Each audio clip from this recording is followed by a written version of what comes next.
Hello friends, welcome to study दिमाग से आप सभी का आपके अपने यूट्यूब चैनल स्टडी दिमाग से पर बहुत बहुत स्वागत है। चलिए सभी जल्दी से लाइव आ जाइए, फिर स्टार्ट करते हैं आज की क्लास। आज की हमारी क्लास है जियोग्राफी, इंडियन जियोग्राफी की क्लास। आज के हमारे क्वेश्चंस बहुत महत्वपूर्ण हैं, सभी जल्दी से क्लास में आ जाइए, फिर स्टार्ट करते हैं आज के क्वेश्चंस। आज के क्वेश्चंस हमारे इंडियन जियोग्राफी से ही हैं, जैसे कि हम इससे पहले भी क्लास इंडियन जियोग्राफी से ही कर रहे हैं। तो अभी हमने ये इंडियन जियोग्राफी स्टार्ट किया है, तो जब ये कंप्लीट हम जल्दी से कर लेंगे फिर आगे हम चीज़ों को समझेंगे, ठीक है। तो सभी जल्दी से लाइव आ जाइए, फिर स्टार्ट करते हैं आज की क्लास। अगर आपको पीडीएफ चाहिए तो पीडीएफ के लिए आप ज्वाइन कर सकते हैं टेलीग्राम पर आपको मिल जाएगा पीडीएफ। आपको जो भी सब्जेक्ट जो भी टॉपिक आपको चाहिए वो आपको टेलीग्राम पर मिल जाएगा। एंड अगर आपको नोट्स बनाने हैं तो नोट्स के लिए आप डिस्क्रिप्शन में जाइए, डिस्क्रिप्शन में आपको सारे ही सब्जेक्ट मिल जाएंगे। फेस टू फेस क्लास हमने करा रखी है, हमारे सभी टीचर्स ने करा रखी है। जो भी सब्जेक्ट जो भी टॉपिक आप पढ़ना चाहते हैं सारी चीज़ें आपको यहीं डिस्क्रिप्शन में लिंक मिल जाएगा। आप उस लिंक पर क्लिक करके डायरेक्ट वीडियो को देख सकते हैं। ओके, चलिए तो अभी के लिए एमसीक्यू के क्वेश्चंस हैं। जियोग्राफी से रिलेटेड आपके एग्जाम में क्या क्वेश्चन पूछा जा सकता है उसी टाइप के क्वेश्चंस लेकर के आई हूँ, किस लेवल पर पूछा जाएगा ऐसे ही क्वेश्चंस आपके लिए लेकर के आए हैं। चलिए स्टार्ट करते हैं। आप देखिए अपने आप को कि आपकी तैयारी कितनी हो रखी है और आपको अभी और कितनी तैयारी की ज़रूरत है। टाइम बहुत कम है क्योंकि एग्ज़ाम बहुत नज़दीक आ चुके हैं। तो जो नए बच्चे हैं वो लोग चैनल सब्सक्राइब कर लीजिए, बेल आइकन क्लिक कर लीजिए, जिससे कि अगली वीडियो का नोटिफिकेशन आपको मिल जाएगा। मैं आपको बता दूं डेली सुबह 9 बजे मेरी यहाँ पर क्लास होती है, तो आप रोज़ सुबह 9 बजे आ सकते हैं क्लास में और क्लास को अटेम्प्ट कर सकते हैं रोज़ सुबह 9 बजे, ठीक है। और शायद आप भूल जाएं तो इसके लिए आप अगर सब्सक्राइब करके रखते हैं, बेल आइकन क्लिक करके रखते हैं, तो आपको नोटिफिकेशन मिल जाएगा, जिससे कि आप मिस नहीं कर पाएंगे क्लास को। चलिए अब स्टार्ट करते हैं। तो आंसर देने के लिए रेडी हो जाइए। फर्स्ट क्वेश्चन आपकी स्क्रीन पर आ चुका है। चारों ऑप्शन देखिए, अगर आपको राइट आंसर पता है तो कमेंट बॉक्स में कमेंट करके बता दीजिए कि इस क्वेश्चन का राइट आंसर क्या होगा। क्वेश्चन है, भारत में सबसे कम वर्षा वाला स्थान है। Option number A Leh, option number B Bikaner, option number C Jaisalmer and option number D Jaipur. अगर आप जानते हैं राइट आंसर तो कमेंट बॉक्स खोलिए, कमेंट करिए और बताइए इस क्वेश्चन का सही उत्तर क्या होगा। इंग्लिश में भी है, जिन बच्चों का इंग्लिश मीडियम है वो बच्चे इंग्लिश में आंसर दे सकते हैं, जिन बच्चों का हिंदी मीडियम है वो लोग हिंदी में आंसर दे सकते हैं। जिसमें आप कंफर्टेबल हो आप उस क्वेश्चन को पढ़िए, उस ऑप्शन को देखिए और कमेंट बॉक्स में आंसर कर दीजिए। जल्दी बताइए इस क्वेश्चन का राइट आंसर क्या होगा। जिन बच्चों ने सिलेक्ट किया है ऑप्शन नंबर ए को लेह को, उनका हो जाएगा बिल्कुल सही उत्तर। लेह को शीत मरुस्थल भी कहा जाता है, ये भी आप याद रखिएगा क्योंकि क्वेश्चन ये भी आपसे पूछ सकता है। आइए क्वेश्चन नंबर 2 देखते हैं। नेक्स्ट क्वेश्चन आ चुका है। क्वेश्चन है, कच्छ का भूदृश्य है पहाड़ी, केवल बालू, अच्छी फसल वाली उपजाऊ भूमि, निम्न अस्त समतल तथा बालू कायम मैदान। बताइए कौन सा वाला राइट आंसर हो जाएगा, ए बी सी या फिर ऑप्शन डी। ऑप्शन डी यहाँ पर आपका बिल्कुल राइट आंसर होगा, ठीक है। चलिए नेक्स्ट क्वेश्चन देखते हैं। Question number 3। क्वेश्चन 3 आ चुका है, इस क्वेश्चन का आंसर कर दीजिए। क्वेश्चन है, हिमालय पर्वत श्रेणी की सर्वाधिक ऊंचाई पर स्थित दर्रा है। Rohtang, option A, Karakoram, option B, Zojila, option C and इनमें से कोई नहीं, ऑप्शन डी। बताइए कौन सा राइट आंसर होगा। हिमालय पर्वत श्रेणी की सर्वाधिक ऊंचाई पर स्थित दर्रा कौन सा है, ए बी सी या फिर ऑप्शन डी। राइट आंसर बताइए कमेंट बॉक्स में कमेंट करके। काराकोरम ऑप्शन नंबर बी बताने वालों का हो जाएगा बिल्कुल राइट आंसर। जो बच्चे बी सिलेक्ट कर रहे हैं उनका बिल्कुल सही उत्तर है। काराकोरम दर्रा जो है ये हाईवे के चीन और पाकिस्तान को जोड़ता है, ठीक है। चलिए नेक्स्ट क्वेश्चन देखते हैं। Question number 4। यहाँ आप क्वेश्चन को पढ़िए जल्दी से और जल्दी से आंसर करने की कोशिश कीजिए। अगर आपको आंसर पता है तो बहुत अच्छी बात है, आपका रिवीजन हो जाएगा और आप देख भी सकेंगे कि आप कितने समय में कितना समय लेते हैं एक क्वेश्चन का आंसर देने के लिए। इसके अलावा अगर आपको याद नहीं है तो आप यहाँ से याद कर सकते हैं, जिससे कि एग्ज़ाम में अगर क्वेश्चन आए तो आप उसका आंसर कर पाएँ।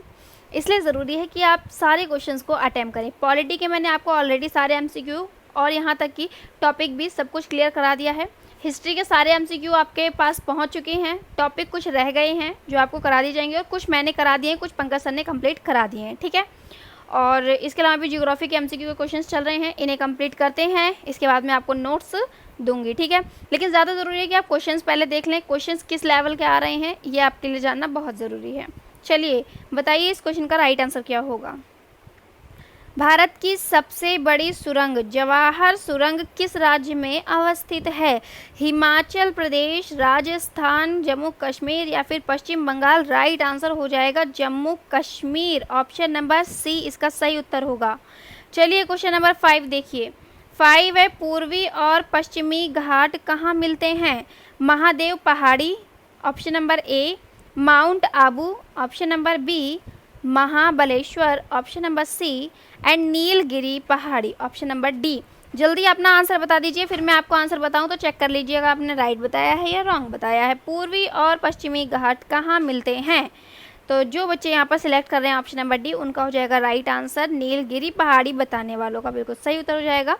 नीलगिरी पहाड़ी पश्चिम घाट और पूर्वी घाट पर्वत का मिलन स्थल है। नीलगिरी को ब्लू माउंट भी कहते हैं, ये भी आप याद रखिएगा। और जो नीलगिरी पहाड़ी की सबसे ऊंची चोटी है वो है दोदा बेटा, ठीक है। चलिए बिल्कुल नेक्स्ट क्वेश्चन देख लेंगे क्या है। क्वेश्चन नंबर 6 आ चुका है। इस क्वेश्चन का आंसर बताइए कमेंट बॉक्स में कमेंट करके। क्वेश्चन है, गारो और खासी पहाड़ियाँ किस पर्वत श्रेणी के भाग हैं?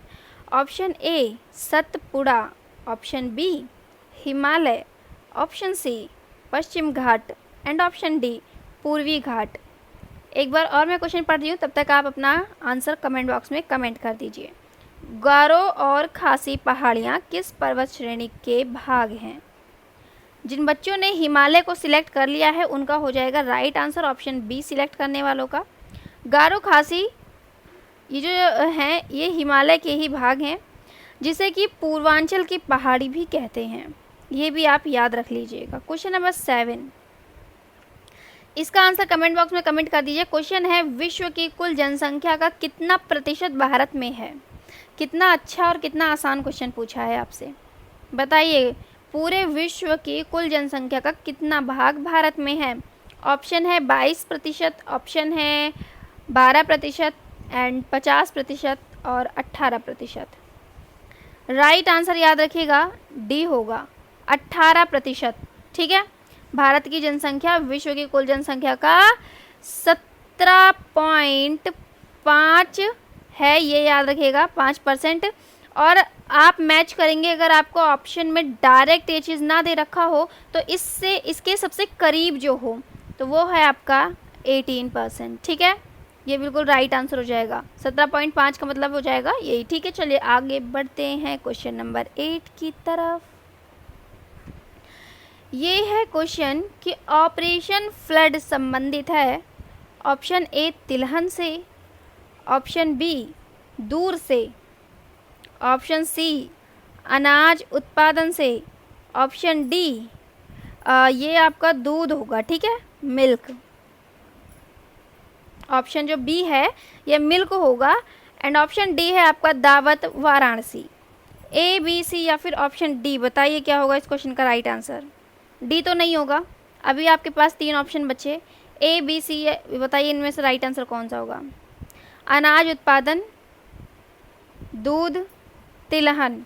राइट आंसर ऑप्शन बी होगा, मिल्क इसका राइट आंसर हो जाएगा, ठीक है। याद रखिएगा ऑपरेशन फ्लड का संबंध जो है वो मिल्क से है और इसे जो है श्वेत क्रांति भी कहते हैं, याद रखिएगा। नेक्स्ट क्वेश्चन है क्वेश्चन नंबर 9, इस क्वेश्चन का आंसर बताइए। क्वेश्चन है, पोर्ट ब्लेयर कहाँ अवस्थित है? उत्तरी अंडमान में, दक्षिणी अंडमान में, मध्य अंडमान में या फिर छोटा अंडमान में? ए बी सी या फिर ऑप्शन डी, बताइए इसका राइट आंसर क्या होगा। 4 ऑप्शन आप सभी के सामने। दक्षिणी अंडमान बताने वालों का हो जाएगा बिल्कुल सही उत्तर, साउथ साइड बताने वालों का बिल्कुल सही उत्तर हो जाएगा ऑप्शन नंबर बी, बिल्कुल राइट आंसर है, ठीक है। पोर्ट ब्लेयर अंडमान निकोबार द्वीप समूह राजधानी जो है इसकी वो है, याद रखिएगा। और ये जो है दक्षिण के अंडमान में स्थित है, ये भी आप याद रखिएगा, ठीक है। चलिए नेक्स्ट क्वेश्चन, क्वेश्चन नंबर 10। इस क्वेश्चन का आंसर बताइए। क्वेश्चन है निम्नलिखित में से कौन सी जगह अंडमान एवं निकोबार के सबसे निकट है। इनमें से उस जगह को सिलेक्ट करके कमेंट बॉक्स में कमेंट करिए जो कि सबसे निकट है अंडमान और निकोबार के। ए भी है, बी है, या फिर सी है, या फिर डी है। राइट आंसर जल्दी बताइए कमेंट बॉक्स में कमेंट करके क्या होगा इस क्वेश्चन का राइट आंसर। क्वेश्चन नंबर 10 आ चुका है, जल्दी सिलेक्ट कर लीजिए क्या होगा इसका सही उत्तर। ए, बी, सी या फिर option D Chennai, Visakhapatnam, Myanmar या फिर इंडोनेशिया। देखिए right answer option number D होगा, इंडोनेशिया बताने वालों का राइट आंसर होगा, क्योंकि भारत का जो दूसरा निकटतम पड़ोसी देश है वो है इंडोनेशिया। ठीक है, चलिए नेक्स्ट क्वेश्चन देखते हैं। क्वेश्चन नंबर 11 आ चुका है आप सभी के पास। क्वेश्चन है निम्नलिखित में कौन से देश की सबसे लंबी अंतर्राष्ट्रीय सीमा रेखा भारत से जुड़ी है। ए, बी, सी या फिर ऑप्शन डी बताइए। निम्नलिखित में से कौन से देश की सबसे लंबी अंतर्राष्ट्रीय सीमा रेखा भारत से जुड़ी है। बांग्लादेश से ऑप्शन नंबर ए, चीन से ऑप्शन नंबर बी, भूटान से ऑप्शन नंबर सी या फिर पाकिस्तान से ऑप्शन नंबर डी। बताइए क्या होगा इस क्वेश्चन का राइट आंसर। बांग्लादेश बताने वालों का हो जाएगा बिल्कुल सही उत्तर, ऑप्शन नंबर ए होता है बिल्कुल सही उत्तर। ठीक है, भारत की मुख्य भूमि 7 देशों के साथ अंतर्राष्ट्रीय सीमा बनाती है, जिसमें बांग्लादेश की सीमा सबसे ज़्यादा और अफगानिस्तान की सीमा सबसे छोटी है।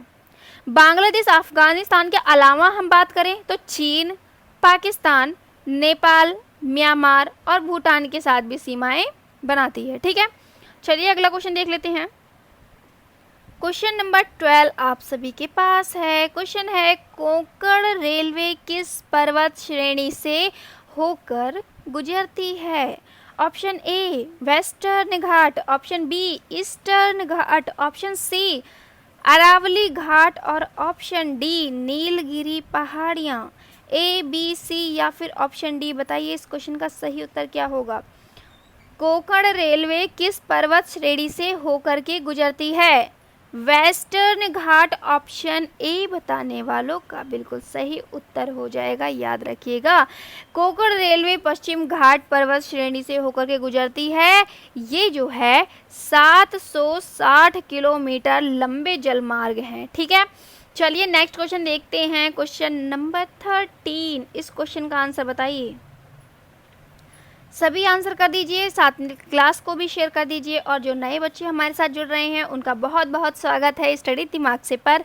और बताइए इस क्वेश्चन का राइट आंसर क्या होगा। क्वेश्चन है कोंकण तट किसके बीच फैला हुआ है। गोवा और कोचीन के बीच, गोवा और दीव के बीच, गोवा और दमन के बीच, गोवा और मुंबई के बीच। ए, बी, सी या फिर ऑप्शन डी। ऑप्शन भी आपके सामने, क्वेश्चन भी आपके सामने, कमेंट मेरे सामने कर दीजिए। जल्दी बताइए इस क्वेश्चन का राइट आंसर क्या होगा। कोंकण तट किसके बीच फैला हुआ है। गोवा और मुंबई बताने वालों का हो जाएगा बिल्कुल right answer option number D. अगर आपने कर लिया है सिलेक्ट तो राइट आंसर है, और अगर आप आंसर नहीं दे रहे हैं, मन में क्वेश्चन को रखा है, तो अच्छी बात तो नहीं है, बट इट्स ओके, आपको याद है यही काफ़ी है। ठीक है, चलिए भारत के जो पश्चिम तट हैं वहाँ पर गोवा के उत्तरी भाग को कोंकण तट कहते हैं, और गोवा के दक्षिण मालाबार तट, दक्षिण जो भाग है उसे मालाबार तट कहते हैं। ठीक है, चलिए हम देखेंगे क्वेश्चन नंबर 14। इस क्वेश्चन का आंसर बताएंगे आप लोग। क्वेश्चन है किस राज्य में सर्वाधिक चंदन के वृक्ष पाए जाते हैं। तमिलनाडु में, केरल में, मध्य प्रदेश में या फिर कर्नाटक में। ए, बी, सी या फिर ऑप्शन डी। क्वेश्चन नंबर 14 आप सभी के सामने, सिलेक्ट कर लीजिए इस क्वेश्चन का राइट आंसर क्या होगा। किस राज्य में सबसे ज़्यादा चंदन के वृक्ष पाए जाते हैं। तमिलनाडु में, केरल में, मध्य प्रदेश में या फिर कर्नाटक में। जो बच्चे यहाँ पर कर्नाटक सिलेक्ट कर रहे हैं उनका राइट आंसर हो जाएगा ऑप्शन नंबर डी का। ठीक है, कर्नाटक राज्य के नीलगिरी के पहाड़ी पर सर्वाधिक चंदन के वृक्ष मिलते हैं, याद रखिएगा। चलिए क्वेश्चन नंबर 15 देख लेते हैं।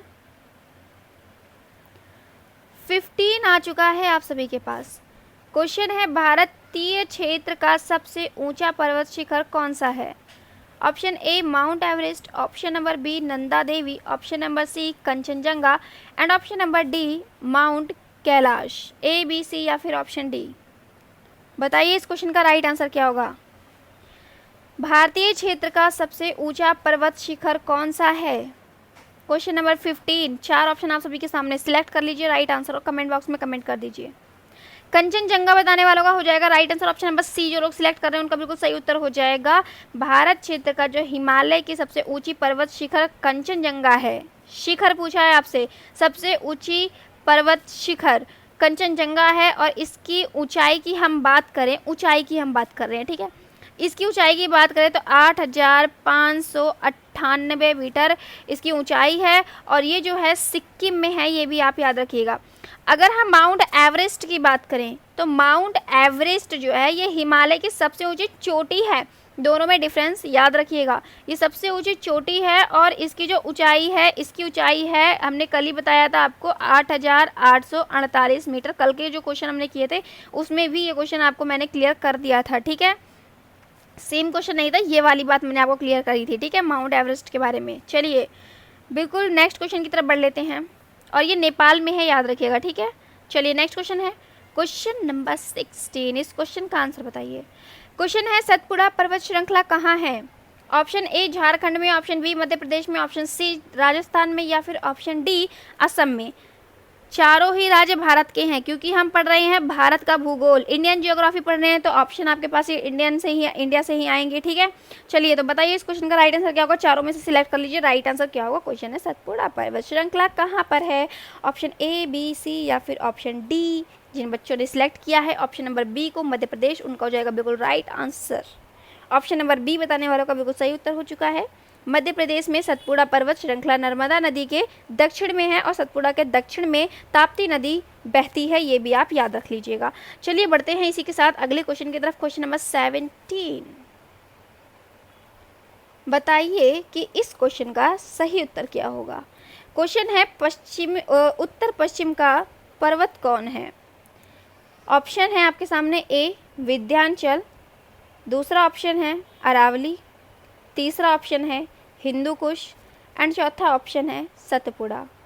क्वेश्चन मैं एक बार और पढ़ रही हूँ, तब तक आपके आंसर कमेंट बॉक्स में आ जाने चाहिए। उत्तर पश्चिम का पर्वत कौन है?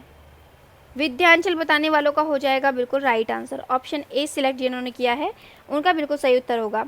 भारत से बाहर उत्तर पश्चिम दिशा में हिंदू कुश पर्वत है, जबकि भारतीय क्षेत्र में उत्तर पश्चिम भाग में अरावली पर्वत है, ये आप याद रखिएगा।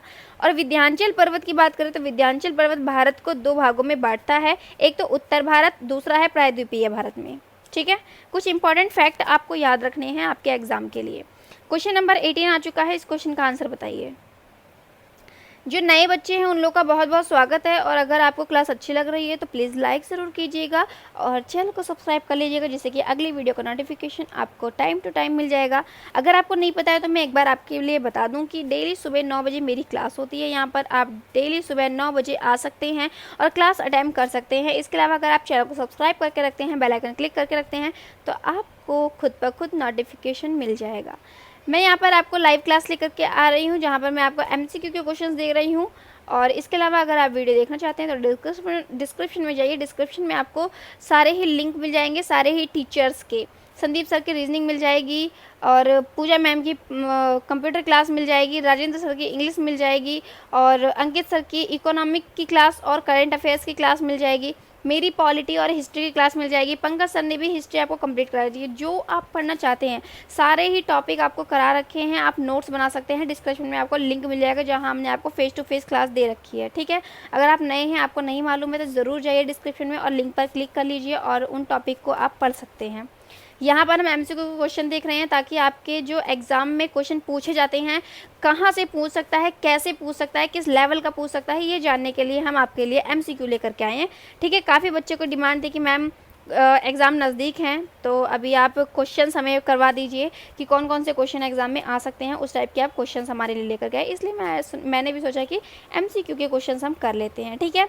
नोट्स आप बना सकते हैं डिस्क्रिप्शन में जा करके, और अगर आपको PDF चाहिए तो टेलीग्राम ज्वाइन कर लीजिए, वहाँ पर आपको PDF मिल जाएगी, ठीक है।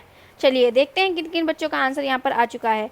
क्वेश्चन नंबर 18 का आंसर जिन बच्चों ने यहाँ पर बताया है अनाई मुड़ी, उनका हो जाएगा बिल्कुल राइट आंसर। ऑप्शन नंबर ए बताने वालों का बिल्कुल सही उत्तर हो जाएगा, ठीक है, याद रखिएगा। अनाई मुड़ी दक्षिण भारत की सबसे ऊंची चोटी है, ये भी आप याद रखिएगा, ठीक है। चलिए नेक्स्ट क्वेश्चन की तरफ बढ़ते हैं। क्वेश्चन नंबर 19 आ चुका है, इस क्वेश्चन का आंसर बताइए। क्वेश्चन पढ़ते हैं, कौन सा पठार अरावली और विंध्या पर्वत श्रेणी के बीच पड़ता है? ऑप्शन नंबर ए तेलंगाना का पठार, ऑप्शन नंबर बी दक्षिण का पठार, ऑप्शन नंबर सी मालवा का पठार एंड ऑप्शन नंबर डी छोटा नागपुर का पठार। ए बी सी या फिर ऑप्शन डी। 19 क्वेश्चन आप सभी के सामने आ चुका है। बताइए इस क्वेश्चन का सही उत्तर क्या होगा। जल्दी पढ़िए इस क्वेश्चन को और बताइए इसका राइट आंसर क्या है। कौन सा पठार अरावली और विंध्य पर्वत श्रेणी के बीच पड़ता है? तेलंगाना का पठार, दक्षिण का पठार, मालवा का पठार या फिर छोटा नागपुर का पठार। तो राइट आंसर आप याद रखिएगा मालवा का पठार होगा यहाँ पर, ठीक है। ऑप्शन नंबर सी इसका बिल्कुल सही उत्तर हो जाएगा। मालवा का पठार जो है ये अरावली और विंध्य पर्वत श्रेणी के बीच में पड़ता है। प्रायद्वीपीय भारत के उत्तर पूर्वी भाग में अनेक पठार हैं जिन्हें कि छोटा नागपुर का पठार भी कहते हैं, ठीक है। चलिए नेक्स्ट क्वेश्चन देख लेते हैं। क्वेश्चन नंबर 20 आ चुका है। इस क्वेश्चन का आंसर आपको बताना है। क्वेश्चन है निम्नलिखित में से किसके संदर्भ में एलिफेंट दर्रा बार बार खबर में आती है?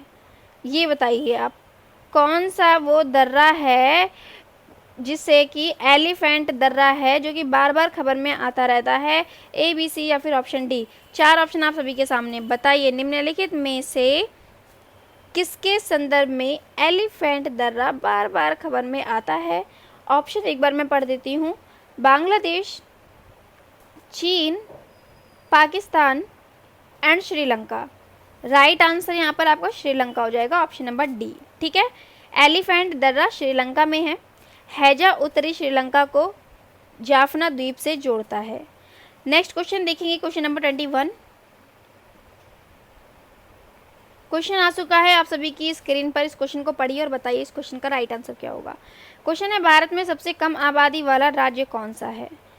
बताइए कि हमारे भारत में सबसे कम जनसंख्या किस राज्य में है?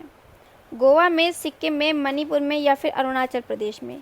क्या लगता है, आपका व्यू क्या है, आपका ओपिनियन क्या है? जल्दी बताइए राइट आंसर क्या होगा। सिक्किम बताने वालों का राइट आंसर है ऑप्शन नंबर बी। जो लोग सिलेक्ट कर रहे हैं उनका बिल्कुल सही उत्तर हो जाएगा बी। बी बी बी बताने वालों का बिल्कुल सही उत्तर है, ठीक है। 2011 की जनगणना के अनुसार अगर हम देखें तो सिक्किम में सबसे कम आबादी है और सबसे ज़्यादा अगर आपसे पूछ ले तो आप याद रखिएगा सबसे ज़्यादा उत्तर प्रदेश में है, ठीक है। चलिए नेक्स्ट क्वेश्चन देखते हैं। क्वेश्चन नंबर 22, इसका आंसर बताइए। क्वेश्चन है क्षेत्रफल की दृष्टि से भारत का सबसे छोटा राज्य कौन सा है अकॉर्डिंग टू एरिया, ठीक है। बताइए सभी क्या होगा इस क्वेश्चन का राइट आंसर। सभी बच्चों के आंसर आने चाहिए। बताइए कि भारत में सबसे छोटा क्षेत्रफल की दृष्टि से राज्य कौन सा है? ए बी सी या फिर ऑप्शन डी। गोवा, क्षेत्रफल की दृष्टि से गोवा सबसे छोटा है। ऑप्शन नंबर बी बताने वाले का बिल्कुल सही उत्तर हो चुका है, याद रखिएगा गोवा क्षेत्रफल की दृष्टि से भारत का सबसे छोटा राज्य है। अगर हम बात करें राजस्थान की तो राजस्थान सबसे बड़ा राज्य है क्षेत्रफल के अकॉर्डिंग भारत में, याद रख लीजिएगा। क्वेश्चन आपसे ये भी पूछ सकता है, ज़रूरी नहीं कि आपसे छोटा ही पूछे, बड़ा भी पूछ सकता है, ठीक है। और अगर हम केंद्र शासित प्रदेश में पूछ ले तो हम क्या आपसे एग्जामिनर अगर ये पूछ ले कि केंद्र शासित प्रदेश में सबसे बड़ा कौन सा है, सबसे छोटा कौन सा है, तो सबसे बड़ा केंद्र शासित प्रदेशों में से है अंडमान निकोबार और सबसे छोटा है लक्षद्वीप। ये भी आप याद रखिएगा।